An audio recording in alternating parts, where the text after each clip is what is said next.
You're going to get hurt if you don't. It's the same thing with the IRS. They can hurt you. They can put you in jail. They can torture you. So if you don't pay them, you may get hurt. So I never advise people not to pay. You know, I tell people, yeah, pay your taxes. Look what happened to Congressman Hansen. Yeah, Congressman Hansen's a great example. Pay your taxes. But you know what? Shut down the Federal Reserve System, and eventually you won't have to pay those taxes anymore. See, the IRS is a symptom of the problem. The real problem is the banking industry and the bankers in this country. That's where the real problem lies. That's the root of our problem. That's why we've lost America, okay? So yeah, pay your taxes, because if you don't pay them, you might get hurt. And I've heard all the arguments, you know, what tax protesters say and so on and so forth. And I don't call them tax protesters. I call them the tax honesty movement, because they're being honest, you know, at least. But the fact of the matter is, you're being forced, you're being compelled to pay it because you're facing jail sentences, you're facing time, you're facing corruption of the courts if you don't pay, right? And so you pay it, because you just like you'd pay the mafia. But with the mafia, at least you have the government to call and try and help you to get past the mafia, to protect you. Here you have nobody to protect you. The American people are living in a matrix. They don't understand the truth of how things are working in this country, you know. And let me give you an example of what I'm talking about. The very fact is that if you ask 100 people on the street, what kind of government is America supposed to be? 99% of them will tell you a democracy. America is supposed to be a democracy. But that's a lie. That's an illusion. The word democracy is not written into the Constitution at one time. It's not in the Bill of Rights. It's not in the Declaration of Independence. The Founding Fathers hated the idea of a democracy. They thought it was the worst form of government there is. And I agree with them, because in a democracy, 51% of the people control 49% of the people. If you're part of the 49%, you're not free. America was founded as a constitutional republic. And in that constitutional republic that we have, 99% of the people can't take away the rights of 1%. You have your rights because you were born with them. You have God-given human rights that nobody can take away from you. The government, the majority, no matter who they are, I can't take away your rights. And that's what our founding fathers gave us.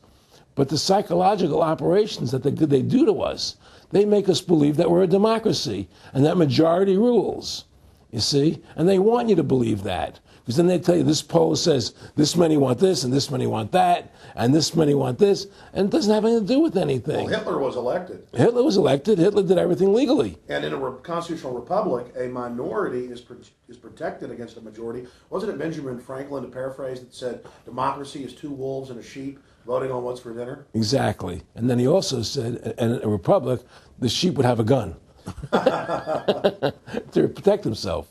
You know, and that's the truth.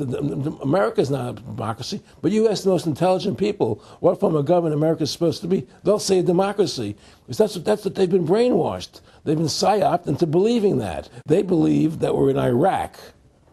They believe we're in Iraq to promote democracy. The word democracy, you hear George Bush saying democracy means freedom. No, democracy equals New World Order. Democracy equals slavery. The word democracy is not synonymous with freedom. It's the opposite of freedom. Democracy is the worst form of government you can have because it's majority rule. And the government can tell you exactly what they want to tell you to do because the majority wants it. I don't care what the majority wants. I live my life as I choose. And if I don't commit violence, theft, or fraud against another human being, I can live my life as I wish. That's my choice. And if I'm allowed to make mistakes, because when you make mistakes, you learn from them. You grow as a human being. We're put on this earth to become the best individuals we can be, to fulfill our God-given potential, right? We're not here to put on this earth so that the government can tell us how to live our lives and what we must do. We put into these systems and these paradigms. No. The same thing in health. You know, if you're sick, you have to have a certain protocol. Nonsense. You know, be individuals, think for yourself, have critical thinking, you know. And so what's happened is that because they've taught everybody that we're a democracy, which is not true, now, so then in 1913, they bring the Federal Reserve System into being, right? And now you have this Federal Reserve System, which then in 1913 got the right to create money for the government. when before that the government created its own money. Now the government, when it needed money, had to borrow it from this private bank called the Federal Reserve, which is a private bank owned by individuals, incorporated in Delaware. And so what happens is now the government borrows money from them to fund the government. Then the government says, well, we have to pay these people interest. How are we going to pay them interest? Let's impose a tax on the labor of the American people, which never existed before, to pay the interest to the bankers. In fact, in 1980, Ronald Reagan said not one red cent of your income tax money goes to run the country. It all goes to the Federal Reserve. Well, it was the Grace Commission report that said that not one nickel goes to the infrastructure of the country. I guess Reagan quoted that. Too, right. And so, but the point I'm trying to make is that by creating this Federal Reserve System, the government now became dependent on these private banks for money. And they started taxing us, you see. And so now what happens is that in 35, I believe it was, Social Security started. And they gave you Social Security cards, said not to be used for identification, the Social Security number right on the card, right? And through Social Security, they started deducting money out of your paycheck. That was the first time they were ever could take money out of your paycheck, because people agreed to it because they thought it was going to their retirement fund. And so then when they instituted the income tax again, they started taking money out of your paycheck because Social Security could do it. And then they could do it again. You see what I'm saying? And so now they've even taken control of the tax payment itself. I mean, literally like you're a slave. They're taking it right there when you make it. Exactly. They don't even trust the public enough to send them a check. You know? Right. So they take it out automatically because they know people aren't going to want to pay it. So what's happened is that through the implementation of the Federal Reserve System, the government has become vested in these bankers, and they get their money from the bankers. And so then they impose a tax on us, which makes us more slaves, makes it more difficult for us to survive, right? Giving them more profits. And now what's happened is that through the Federal Reserve System, the bankers have pretty much taken control of our government. It doesn't matter Republican and Democrat anymore, because they're both the same. Neither one of them are talking about shutting down the Federal Reserve System or stopping the payment of taxes, or any of the big issues that face Americans, right? So I had a friend, Nick Rockefeller, okay, who was one of the Rockefeller family, and he, when I was running for governor in Nevada, he came to me, introduced himself to me through an attorney, and we became friends. We started talking about things, and I learned an awful lot from Mr. Rockefeller. And one of the things that we used to talk about was the ultimate plan of the banking industry, what they wanted to accomplish. And the goals of the banking industry, not just the Federal Reserve System, but the private banks in Germany and England, all over Italy, all over the world, they all work together. They're all central banks, and they're all part of the Communist Manifesto. Central banking is one of the major planks of the Communist Manifesto. We talk about America being a capitalistic country, but yet at the same time we have a central bank that plans everything for us, right? And the graduated income tax is another plank of the Communist Manifesto, right? So right there you have two major planks of the Communist Manifesto that have been brought in because of the Federal Reserve System, okay? So the ultimate goal that these people have in mind is the goal to create a one-world government run by the banking industry, run by the bankers, and they're doing it in sections. The European currency, the euro, and the European Constitution is one part of it. Now they're trying to do it in America with the North American Union, right? And they want to create a new currency called the Amero, right? And the whole agenda is to create a one-world government where everybody has an RFID chip implanted in them. All money is to be in those chips, right? There'll be no more cash. And this is given me straight from Rockefeller himself. This is what they want to accomplish. And all money will be in your chips. And so instead of having cash anytime you have money in your chip, they can take out whatever they want to take out whenever they want to. If they say you owe us this much money in taxes, they just deduct it out of your chip digitally. Total control. Total control.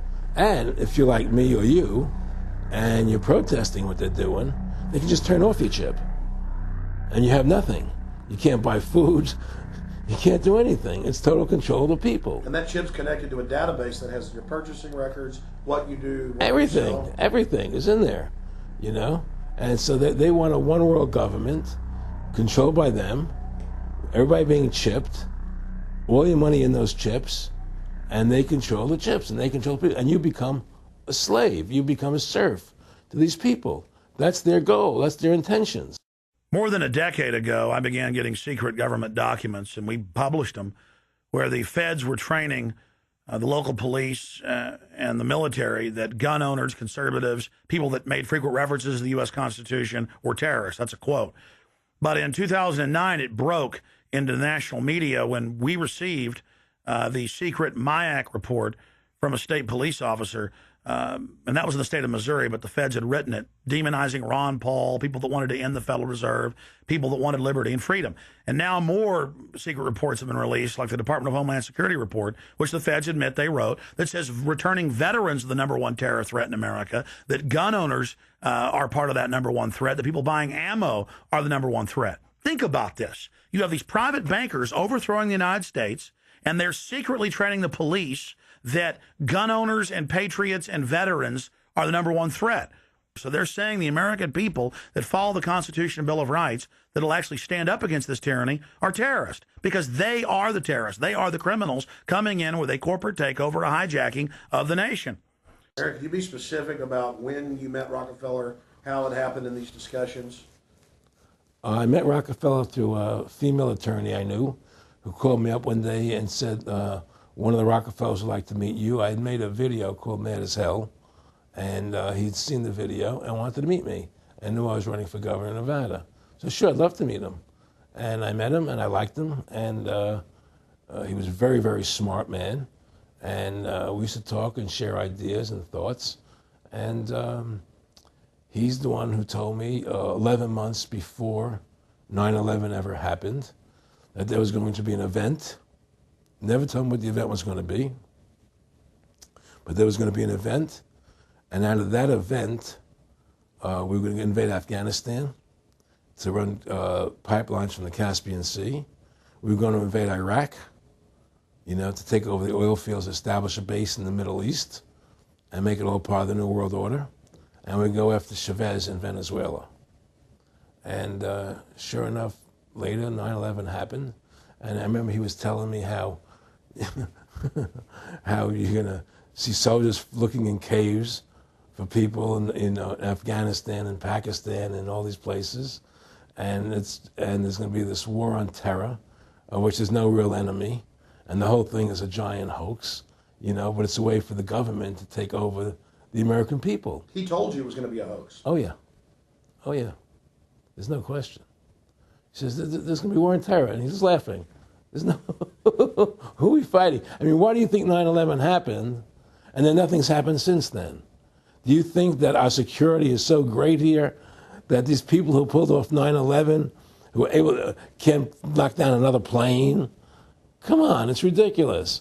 9/11 was done by people in our own government and our own banking system to perpetuate the fear of the American people into subordinating themselves to anything the government wants them to do. That's what it's about, and to create this war, this endless war on terror. And that's why and that was the first lie. And the next lie was going into Iraq, you know, to get Saddam Hussein out with his weapons of mass destruction. That was the next lie. Now, specifically, this was a little over 6 years ago.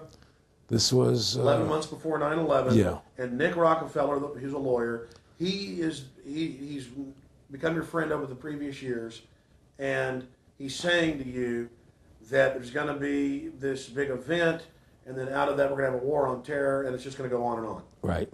An endless war on terror without any real enemy. That you can never, so you can never define a winner. And did he say that it's going to be perfect because you can't define an enemy? It just goes on Yeah, and on? because you can't define a winner. There's no one to beat, so it goes on and on forever. and they can do whatever they want. They scare the hell out of the American public. Look, this whole war on terror is a fraud.